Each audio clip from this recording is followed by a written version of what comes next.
You're in a good place now. You are listening to Perspectives with Ashley Burgess. Welcome back live to Live Your True Life Perspectives, and I'm your host, Ashley Burgess. You know, today I have the great pleasure of having Steve Harvill on the show. I just got done reading his latest book, The 21 Secrets of $1,000,000 Sellers. And, you know, I don't know about you, but I talk a lot about psychology and relationships on the show. And you know what? When you think about it, almost everything we do is about relationships. And so, Stephen, it's great to have you here on Live Your True Life Perspectives. How are you doing today? Well, Ashley, thanks. It's an honor to be here. Thanks for taking time from your show to visit. Well, I'm glad to. I just got done reading your latest book. Tell me, what led you to write this book? Well, there were two projects we were doing. One was for a large pharmaceutical company where they were going to do a survey of their sales force to figure out, best practices and things. And they invited us to be on the strategic team for the survey. And when I got to the meeting, I was kind of surprised that the survey kind of had already been developed and they were already ready to go, and the contractor who had done the survey was there, and all of the questions were objective questions on a scale of 1 to 10, on a scale of 1 to 5. And after about 2 hours of the meeting, I said, are you going to ask any of these people what they actually do? I mean, ask them some open-ended questions so you can figure out what they're doing. And they said, no, the sampling's way too large to do that. And I said, well, why don't you take a subsample of the sampling and do that? And they said, we're just going to stick with this. It'll be easier to analyze results. And I went, okay. And from there, I flew to Vegas for another project, which was to attend a national sales meeting in which we were asked to judge whether the meeting was worth having. The client did it every year in Vegas, and it cost them $1 million, and they wanted to know, do you think this is of value? So I attended all the sessions and the breakouts, and the final night was the big award dinner, and they were handing out all kinds of stuff to people, wooden stuff to hang on your wall and crystal stuff to put on your desk, and to all their sales team. And then the salesperson of the year was announced, and she got a gigantic kind of like Tiger Woods bonus check, one of those big cardboard checks that they held up, and I was stunned at the amount of the bonus. And I turned to the guy sitting next to me at the table who had no idea who I was and said, how did she do that? And the guy said, well, she sold more, X than anybody in the company. And I said, well, I'm pretty kind of wicked smart. I figured that part out by myself. How did she do it? And the guy goes, I don't know. And not only didn't he know, but he wasn't even interested. And on the way back in those days to my Dallas office, I started on the airplane sketching the stuff that I wanted to know. I wanted to know what these people did. I wanted to know how they behaved. I wanted to know what they were all doing that was the same, no matter what they were selling. And then that sketching work that I did on the plane coming back from Vegas became the genesis point for the idea for the book. Well, for the idea for the strategy. It was never really a book. It was just an idea for a strategy. We're a strategy-based consulting firm. So that's kind of how it started. I think it's interesting when you're listening to you talk. One of the things that most people have trouble with and challenge with is sales. You'll hear people talk about, the career or this or that, and they'll be like, oh, the one thing I just can't do is sell. It's just so hard. And then you have some people that seem to, they dominate that area. Do you think that a lot of people basically outsmart themselves or outwit themselves or basically tell themselves that they're not good salespeople? Yeah, it's a skill set, right? And it can be learned. It's no different than, playing the violin. If somebody gives you a violin and you take reasonable violin lessons, at the end of a year, you can play a song. You may not be Itzhak Perlman, but you can play a song. It's a learned process. And the people in the study, they were professionals. This was their career. And when you are a professional and you are at the pinnacle level of what your career is, you are really, really good at it. And they didn't become that way at the beginning, right? In the study, there were no really young people because that idea of being good at something, especially in a field that's so dynamic like sales is that it takes time. What are some of the characteristics that you've seen dominate amongst these folks that you interviewed? Well, there are a couple that I think have weight, that weigh a little more than some of the other ones do. The first is the fact that these salespeople are magnificent storytellers. And if you were to ask them what one of their primary tools that they used to create the relationships that they have in their sales, they would say they were great storytellers. And so they figure out how to wrap the client's concerns, the client's needs, the desired outcome in story. And by doing that, they create this kind of connective element that people are drawn to. You know, and it's not a bad strategy. It's about 40,000 years old. We've been telling stories to each other. And so that's one of the things I think that was kind of universal. They were really good storytellers, and they work on their storytelling skills. The second thing is that they recognize that if you can create a connection and do that in a fairly rapid sense, that your likelihood of gaining a sale is much higher. So their primary connection tool was simple. They looked at taking, no matter how complex what they sold, the service or the product was, they discovered ways to simplify it to create a connection between the product or service themselves and their potential customer client as rapidly as possible. And nothing, I mean nothing, creates a connection faster than simple. That's awesome. You know, I think it's interesting, the storytelling concept. You know, we as humans, have evolved from thousands of years about storytelling. And I find that when you meet someone that can tell a good story, you want to spend time with them. You want to sit right next to them. They don't get boring. And I guess that definitely, obviously, makes sense in the sales industry. Yeah, they're captivating. And a great storyteller is captivating, period. It's why we go to the movies on the weekends and why we listen to great songs over and over and over again, the same song, why we're drawn to certain authors that write the stories that we engage in, that we have books we can't put down. Those are all indicative of great storytelling skills.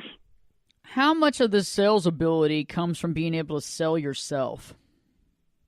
It's a big deal, especially at the level of these pinnacle performers, because there's a distinct relationship between yourself and the product. In fact, these people are intimately tied to the product or service that they sell. And so when someone looks at the product, they inevitably see the salesperson either in front of it or right next to it. And so this idea that you're part of the deal, it's not just the product, it's that you're part of the deal, is a reality that these sales professionals all dealt with.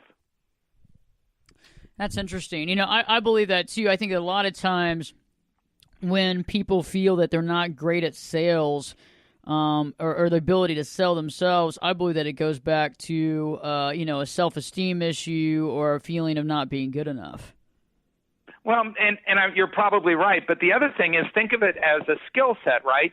If they think that they're not good at it or they've been told they're not good at it, they simply haven't worked on the right skill sets yet. And so it's like building something. There's an architecture to it. And as you build, you work on your key skill sets that build towards whatever desired career outcome that you want. And so it's simply, these guys, one of the things about them was they all got better all the time.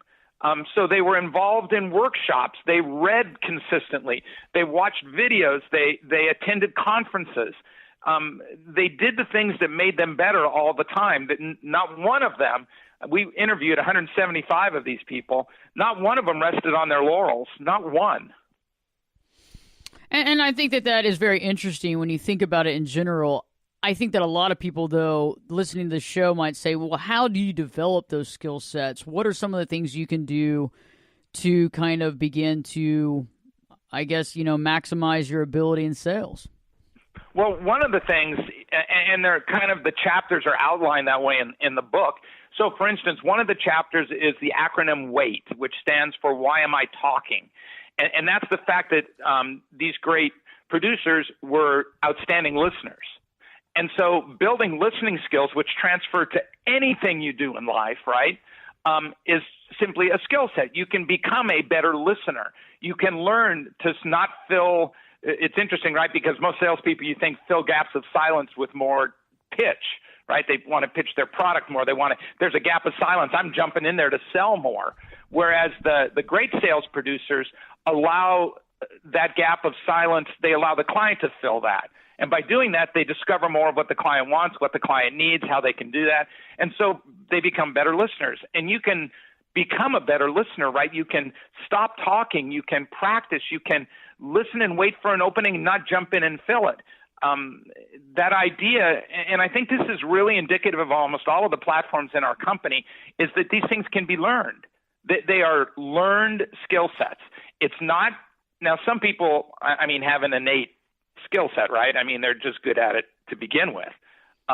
But they build on that, right? So that all of these things, any of the one elements, there's not one thing you can't learn how to do if that's what you want to do. That's so true. Even in my office, when I'm dealing with clients, that have actually came from a different psychologist, different therapist, it's amazing. They're like, you listen enough that they actually reveal the things that are on their mind. And I find that when you do that, it's a golden skill set. Yeah, and it works across the board. When we return, we'll be talking more with Steven here about the 21 Secrets of $1 Million Sellers, what that means to you, and just kind of some of the secrets here that might help you in your business life as well as your personal life. Stay tuned, because Live Your True Life Perspectives with your host, me, Ashley Burgess, will be back in. We'll be back this time in 2 shakes. I'm learning to fly. Turn it up and jump in the deep end on Perspectives. Now, here's Ashley. Welcome back live to Live Your True Life Perspectives, and I'm your host, Ashley Burgess. Joining me on Perspectives, Stephen Harvill, writer of the 21 Secrets of $1 Million Sellers. And right before the break, we were talking about the importance of listening and how important that is in anything we do. But, I want to switch gears right now, because I think a lot of you out there, a lot of my listeners, hear these people talk about how we're supposed to work smart. And when I hear that, I always kind of feel like it doesn't feel right. I work really hard in what I do. And I'm the first one to get there, the last one to leave. Stephen, how do you feel about that, the whole concept of working hard versus working smart?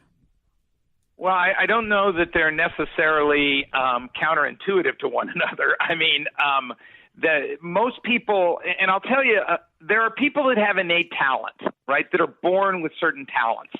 And we talk about this in the Jordan formula in the book.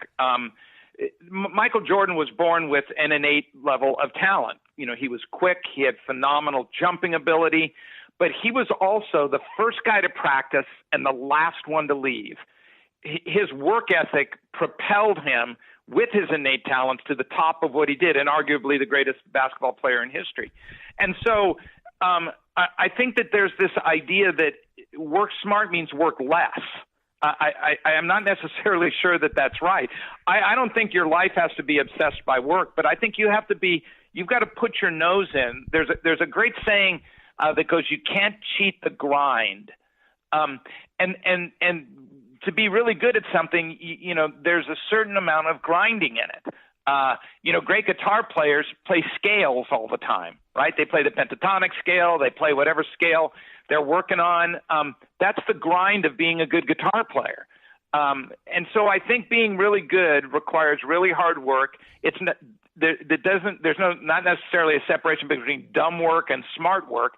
There's just the fact that I am going to recognize the amount of effort and energy it takes to get to where I'm going.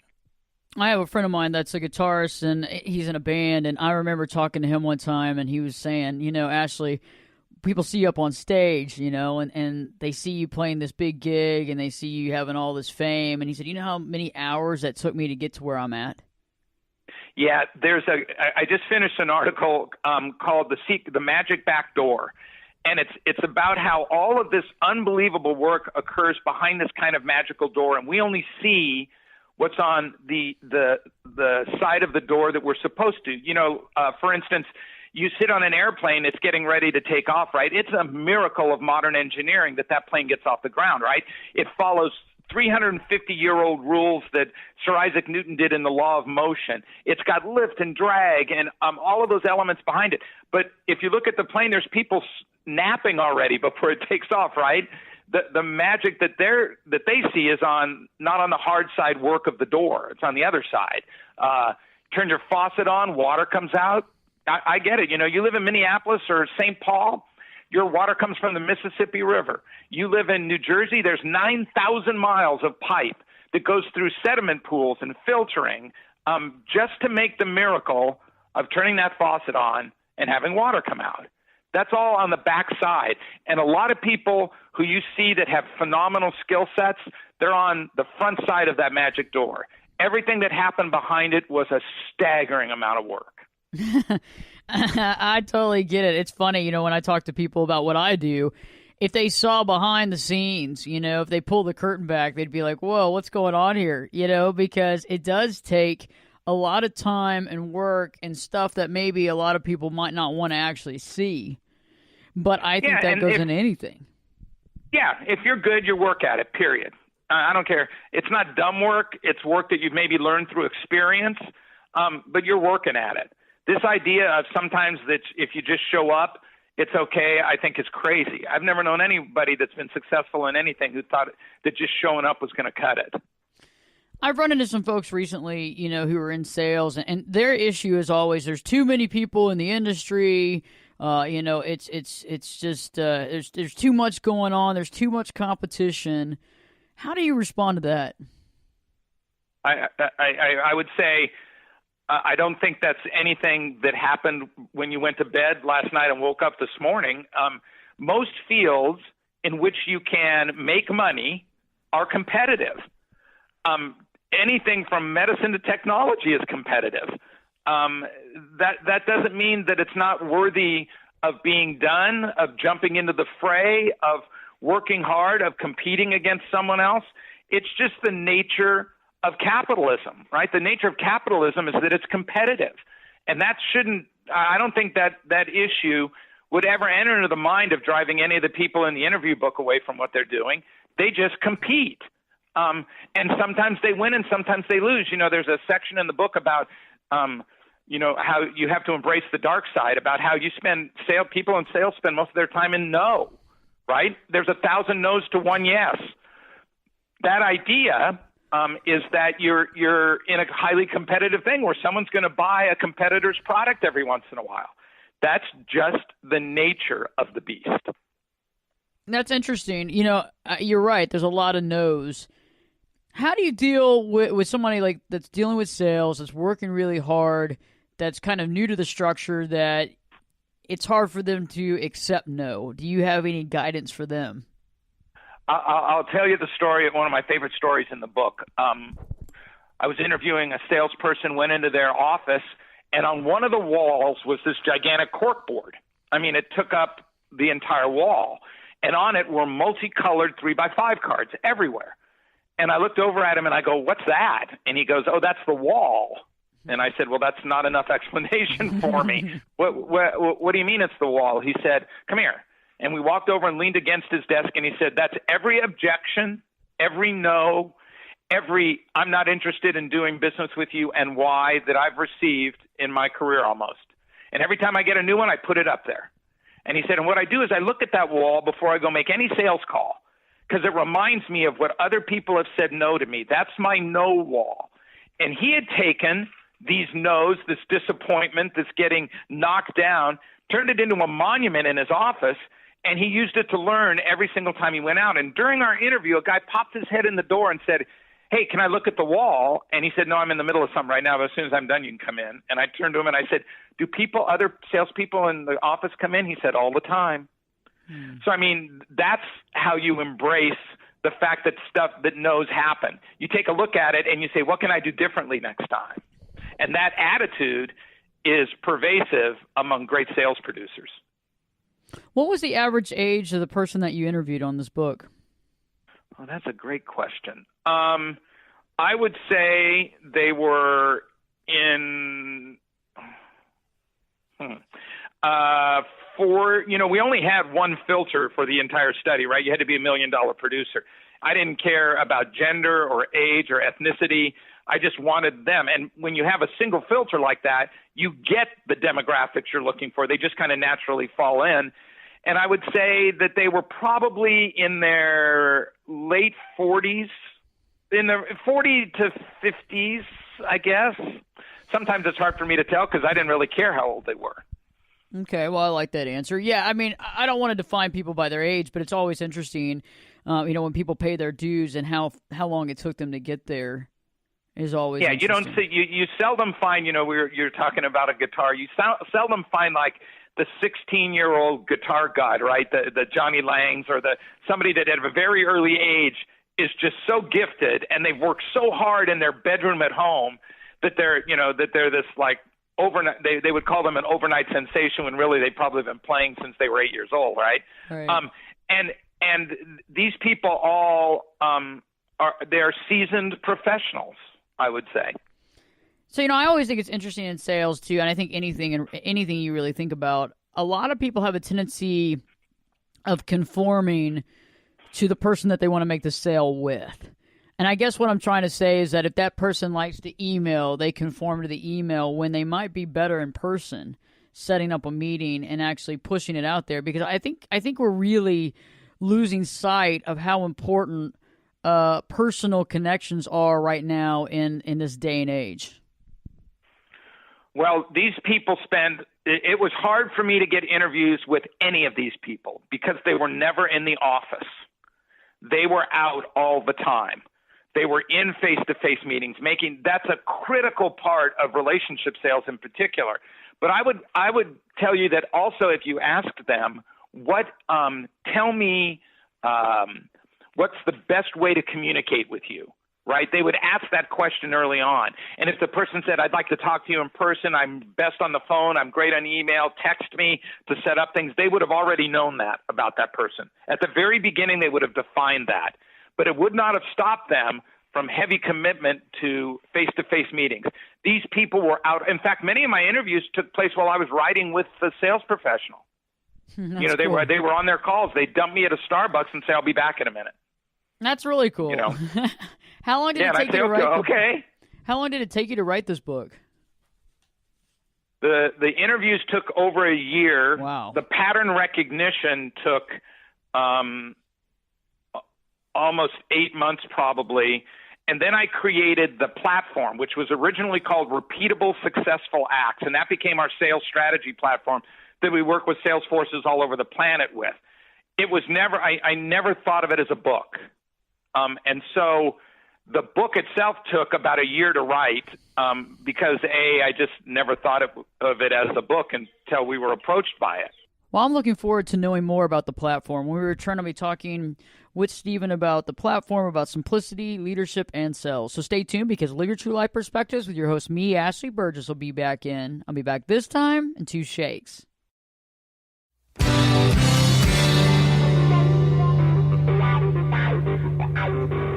This is Jake Busey, and you're listening to Perspectives with Ashley Burgess.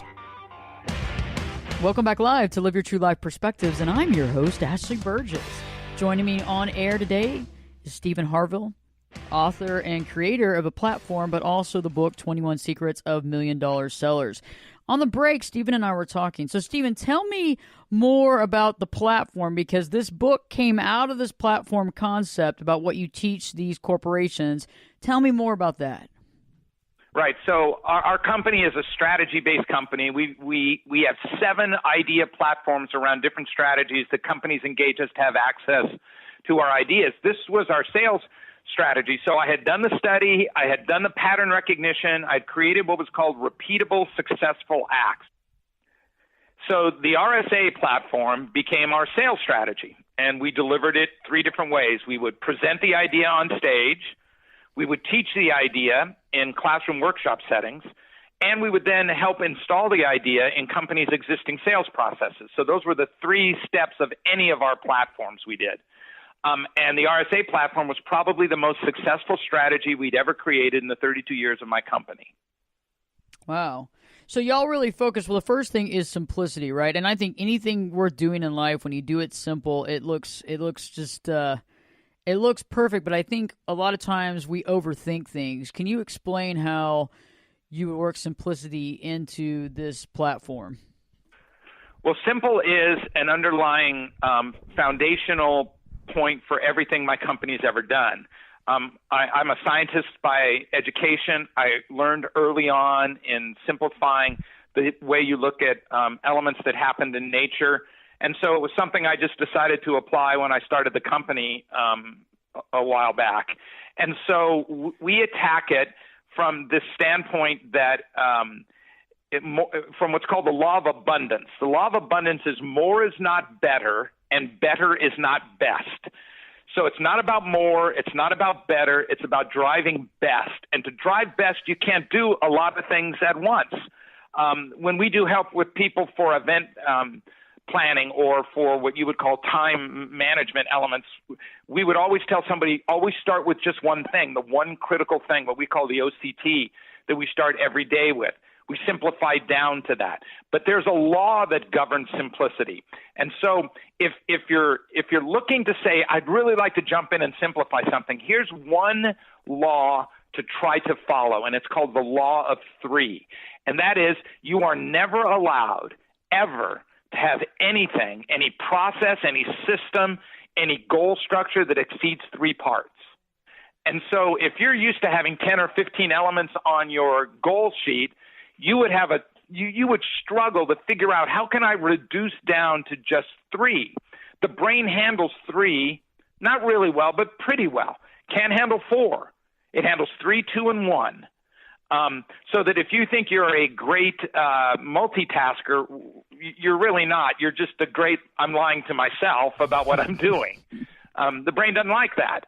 And so we teach simplification from this idea of what John Madej, the father of the laws of simplicity, would say. It's called thoughtful reduction. It's that you've got to think about what you're going to take out, but that's the only way you get down to simple. And so that's kind of the foundation of we call it elegant simplicity, of our simple platform. I totally agree with that. When I talk to my clients, too, I explain how you can only have really 3 thoughts in your head at one time and not very good. And, no. It's like going to the grocery store, Steven. Like when you go and you think about what you need and you have like this long list in your head and you end up leaving and getting home and you realize you don't have half of what you need, Yeah, it's the nature of the weird marriage of our to-do list, right? Long to-do lists never get done. A to-do list doesn't have anything to do with time, right? There's never a time allocation on a to-do list. We don't recognize what it takes to get impactful accomplishment done. And you just can't do a lot of stuff. You have to understand how important it is to have this laser-like focus on what's important, right? And be able to get down to that to simplify what you're doing. The simplicity platform is probably in our top 5 of all the things we teach companies across all over the planet. Well, I think this comes in handy, anybody listening to the show right now, because in life, whatever you have, a lot of us have these to-do lists that are a mile long. Okay, and I know I'm one of those people too. I can put 100 things on a to-do list, and I have a lot of great satisfaction when I put a line through 1 or 2 of them. But I still got 98 things left to do. And people love crossing things off. So yeah. They actually put things on their to-do list that they've already done. So they'll put something they've already done somewhere on there just so they can get that good feeling of the line across it. No, I've never done that, Steve. I've never done that. But, that's not a bad idea. People do. Cheating the system right there, though. That's right. They do. It makes them feel good, though. They have either a true or false sense of accomplishment by the thick line that gets to cross off something from the list. Well, right before the interview today, you were talking about you had worked on something that you needed to do, and you took care of it, and it was a big accomplishment. Can you tell me a little bit more about that and how people can kind of use that in their daily life? If you're a to-do list person, and I'm not saying you shouldn't have that methodology of tracking things that need to be done, always take a look at those things and pick out this is a great simplification exercise too. What's the one thing that's the most important? We have a package of analog forms, handwritten things that we do in our company, and one of them always has at the very top in bright red letters OCT. And I want everybody in the company every single day to know what the one OCT is. What's the one critical thing I have to get done today? And if you look at that, and you start that habit of looking at things that way, once you get that done, once the OCT is off the list, Everything else you get accomplished that day is gravy. It's just benefit to it. But you have to be able to weigh things, right? Almost all systems and elements and systems have weight. And so what's that one important thing? So my one important thing today was done by 7 o'clock this morning. And so everything else, the joy of getting to do this radio show, which I'm honored to do, is all because I got the OCT done right out of the bat, right out of the chute. And you feel so much better. It's interesting, like right when you were talking, I was like, okay, let me put down my list. And I think a lot of times we get bogged down, but I think it comes to, what has to get done first? What's the order of operations? And, what's going to make your life simpler too by getting done? And I used to get really bogged down in the minutia. And I'm not saying that I don't have ADD. I'm not taking any medication for it. But, I think a lot of people out there, you just get overwhelmed and you don't even know where to begin anymore. Yeah, I don't know why you do that. We do that to ourselves. We say yes to everything. We don't learn how to say no. We then look at a list that's so insurmountable that we actually don't do anything. You should just stop doing that. You should start by taking practice of what do I need to get done? What's really important? Does something need to get shipped to a client right away? Then that's the OCT. Did you tell somebody you'd have something to them by Monday? Then on Friday, Saturday, or Sunday, if you haven't done it, that's the OCT. And for us, that ability to recognize that one thing allows us to manage a workload that I'm looking at our work wall here in my Austin office, and there are 13 major projects we currently have underway. And so all of those, I can look immediately and visualize, which is another really important thing on simplification. You have to be able to see things to understand them. I can look at the wall and know exactly where I am on every one of the projects we have out there. And there's an identical wall like this in Dallas, in our Dallas office. That's awesome because I think it's also interesting. I think a lot of people don't really play to their strengths. I agree with you. It's a shame. They should. Yeah, like mastering the day, right? I saw that your secret number 16, master the day, in the book, part of the platform. How do you help people find that? Well, yeah, I think the fact is that you're in charge, right, of your time. For someone to say to you, I didn't have time to do that, the quick response to them would be, what did you do instead? Because all of us choose how we allocate our time. We think of it linearly because, the Microsoft calendar has a line of days across it, and your day timer has a line of days across it. But time's more like a rubber band.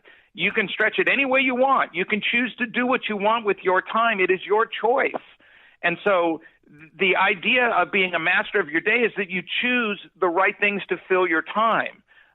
You learn how to do that, right? That's not something that right out of the chute But at the end of the day, none of the people in our study were victims of their day. They were masters of their day. They chose how to spend their time. And that's something that we each and every one have. We just don't think we have it. We think it's in someone else's hands, and it never is. It's always our choice. We can learn another language if we want. Just don't watch as much television, or we can read a new book. Just don't do something else.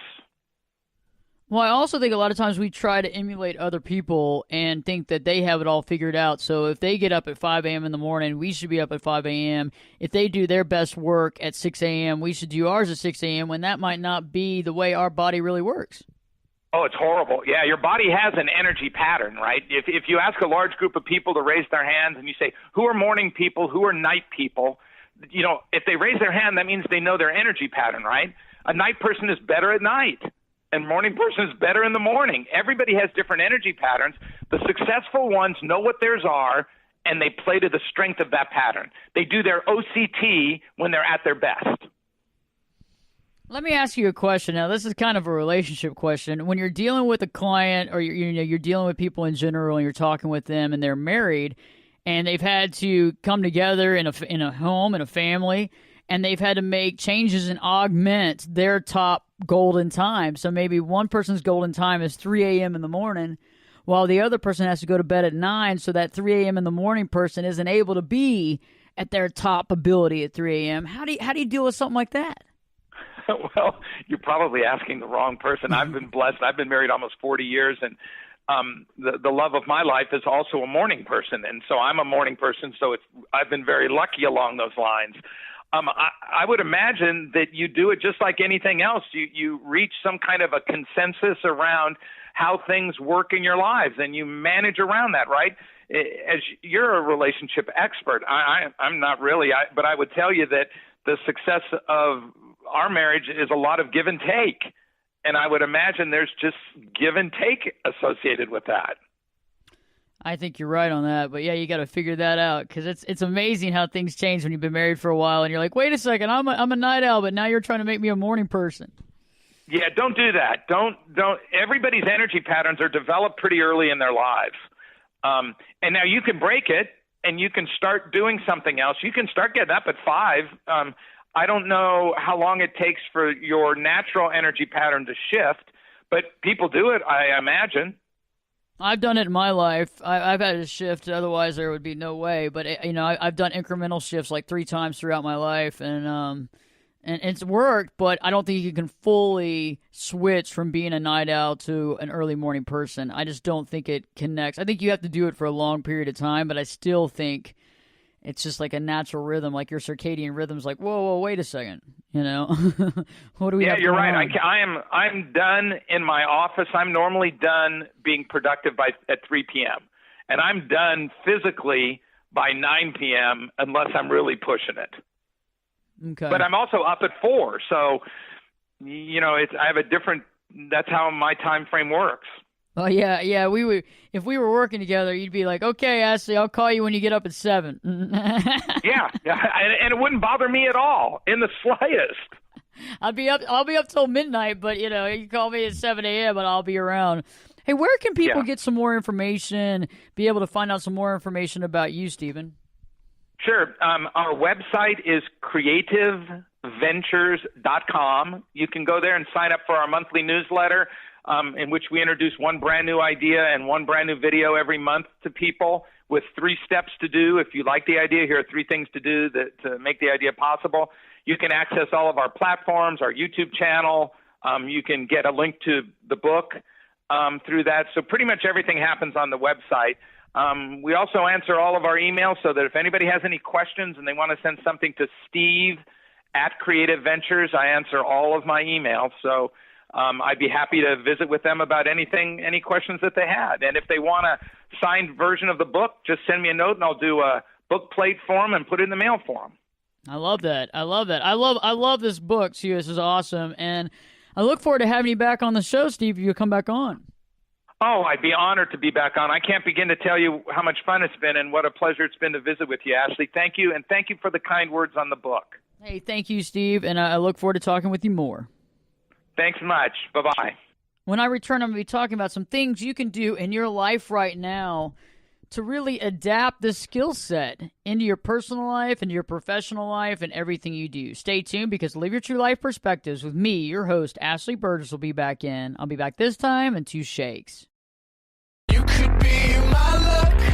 Get in here. You're listening to Perspectives with Ashley Burgess. Welcome back live to Live Your True Life Perspectives, and I'm your host, Ashley Burgess. It's been wonderful having Stephen Harvill on the show tonight. And some of the things that I've learned that we can really incorporate into our daily life, into all relationships that we have, really. And some things that I took away from this conversation is the first thing is that the 3 things, the simplicity of it. I talk to my clients about that. There's only 3 things that we can really think about at one time, and otherwise we're overwhelmed. Okay, anytime that you've been going through something that's been stressing you out or dealing with any sort of problems in your life, the last thing you need is a bunch of stuff on your mind and the inability to really focus. So that's why it's good to really write down some of your thoughts, keeping a journal of ideas and being able to get those ideas out of your mind and onto paper, or to say them out of your mouth, or to meet with somebody, even if it's a therapist, a psychologist, or a life coach, or even a corporate coach that can really help you to align your ideas, streamline your ideas, and get these thoughts out of your head and actually working for you. And that's something that I like to talk about a lot with my clients, because I think a lot of times we don't realize the power of our minds. We don't realize that thoughts become things. And if we're stressing and we have a lot of anxiety, those things actually come into real life, into fruition. And so we really need to sit back and focus and say, hey, where do I want my life to be? What are some of the stressors that I'm dealing with? What are some of the things that I can take off my plate right now? And really begin to focus on that and making life simpler and easier. And that's what I really took from listening to Steven today. Another thing is that a lot of times we don't really allot our time for what we need. We have a tendency of putting too much on our plate, overcommitting, and I think a lot of you out there listening to the show right now say yes too much, okay? And I'm not saying that you need to be rude or say no, but I think you can always explain to somebody, hey, I really want to help you out. I appreciate you coming to me with this opportunity, but this year it's just not going to work. Because when you're honest with somebody and you explain the fact that, hey, I want to put some time into this, like this matters to me. This matters to me, and because it matters to me, I want to do the best job, and I'm not going to be able to do the best job because I have so much on my plate. As far as personal life is concerned, I've had people ask me to be maid of honor in their wedding, and I have wanted to do that so badly because I really care about those particular women, and I really, really care about them. But I knew that I would not be able to do the job that they would like me to do, okay? Because I have so much on my plate for work. I knew that I could be a part of the wedding and that I could show up to a couple of events, but I could not plan. I don't have the time in my schedule to do so, so I had to turn it down. And yeah, it hurt, but I knew that I did the right thing, and I think everybody concerned knows. And if they don't know, well, that's life. You can't make everybody happy. And if you're honest with them and you tell them straightforward what's going on, that should be a respect option. That should be the fact that they respect you for being honest. Professionally, I've had people ask me if I want to be on their show, if I want to do this, if I want to do that. And I've had to say no, not because I don't like their show, or no because I don't like their platform, but because I knew I couldn't give it the amount of time that I needed to give it. And I've learned a lot because I've been on that other side where I say yes to everything. I'm really just spread thin. I'm burning the candle at both ends, and nothing gets done properly, okay? And also, you're not really that happy about doing it. You're a little disgruntled. You're a little upset, unhappy. That's not the way I want to live my life. I want to live my life with purpose and direction, and knowing that what I'm doing directly correlates to what I want to do in my life, that it keeps moving the needle forward, that it really contributes to my happiness, my well-being, and the direction I want to go. Another thing that I took from this discussion is that I'm actually a victim of this. I've actually created this myself, is that I've looked at other people and they're super, super early morning people. And I don't know about you, but sometimes when you hear people talk about it, they're like, oh yeah, I was up at 3 a.m. this morning and I did this and that. And you're like, God, maybe I need to get up at 3 a.m. in the morning. But you're not thinking about the fact that you're up at work at 9 o'clock at night, but you think, okay, well, they got to know something. So you try to be them. You try to be like Mikey. You try to be them, and it doesn't work for you. And I think the biggest thing that I took away from this, too, is that a lot of times we judge ourselves because we're different.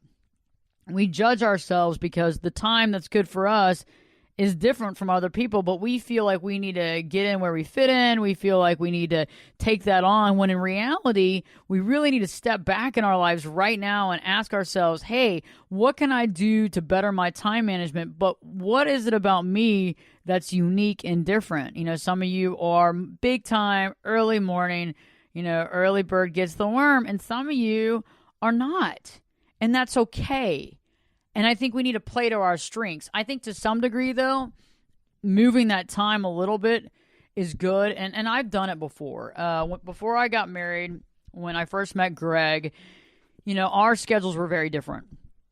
And in order to have a home together, we had a smaller home, so it wasn't like we had a wing to ourselves or anything. We had a smaller home. So in order to live in a smaller home together, I needed to come closer to the time schedule that he already had. So me being up at 3 a.m. wasn't going to work. okay, staying up till 3 a.m. and going to bed. So I needed to move the needle back a little bit. And so I slowly worked incrementally to go from 3 o'clock to 2 a.m., 2 a.m. to 1 a.m., and about 2 years in, I was able to get to, or maybe a year in, I was able to get to bed about midnight. And some of you might have said, hey, that's totally changing yourself for a relationship, but I think there has to be a little give and take. And I think we can make those incremental changes that can better our life. I think a lot of it goes back to the time you were born. I was born at 1:11 in the morning. I mean, it was party time. I mean, I was born at the prime time, party time, 1:11 a.m. But I think when you pull it back a little bit, you're allowed to change your body clock a little bit. I don't think you can change it full on. I don't think you can be a total night owl and go from being that to a total early bird. But I think you can get somewhere in between. Because when I've tried to do the other way around, I kind of got physically ill. And so I think there's only so far that you can move that needle until you're kind of trying to change yourself fully. And I don't think that you can actually do that. But you can move back or move forward to some degree. And I think that takes time, like anything else, but you eventually get used to it and you're able to embrace that. Last but not least, I think we just need to embrace the person that we are, realizing that we have unique qualities. And understanding that our abilities come from within and we can always work and be better than we were yesterday. And I think that's part of mastering the day, is realizing the value we contribute, who we are as individuals, and what we bring to the table. And I think that when we begin to be the master of our domain, our reality, who we are, and what we stand for, I think we're able to not only contribute more, but I think we're able to really see the direction we want to go and the purpose we want to fulfill. Realizing that we're not one-dimensional people. We have several different dimensions. We have our personal inside, our personal self, our personality, our career, what we like to do, how we like to give back, our family, our spouse, our girlfriend, our boyfriend, our work, our this. We have all these different dimensions. It's like a Rubik's Cube. And we got to really formulate a life pattern and a lifestyle that works for us, where we feel the best, where we get the most out of it, where we reap the most benefits, and we also give back. And I think that's what really matters. I think all of us have amazing, unique qualities that we just need to hone in on those particular skill sets and just work and work and work at them to make them even better and better and better and better than they were yesterday. It's not about competing with other people. I've realized that.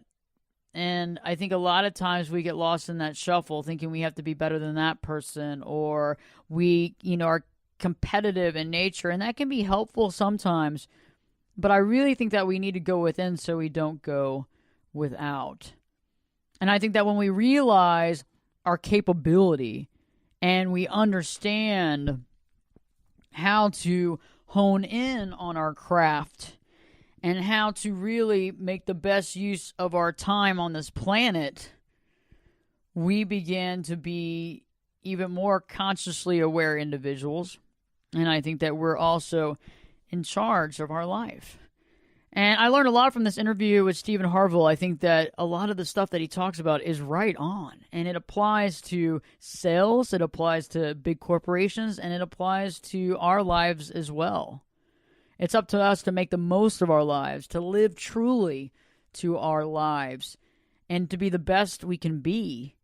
And I think once we realize that, things get a little easier, but then also we have a lot of things that we want to accomplish. And it's making that time and really focusing our energy to take that to the next level. I hope that this show has made you think a little bit, created some new perspective in your life. Hopefully it's answered some questions and maybe actually introduced some new questions in your life. It's all about change. It's about thinking, and it's about reinventing ourselves on a daily basis. Check out AshleyBurgess.com, AshleyBerges.com for the latest blogs, videos, and podcasts of these shows.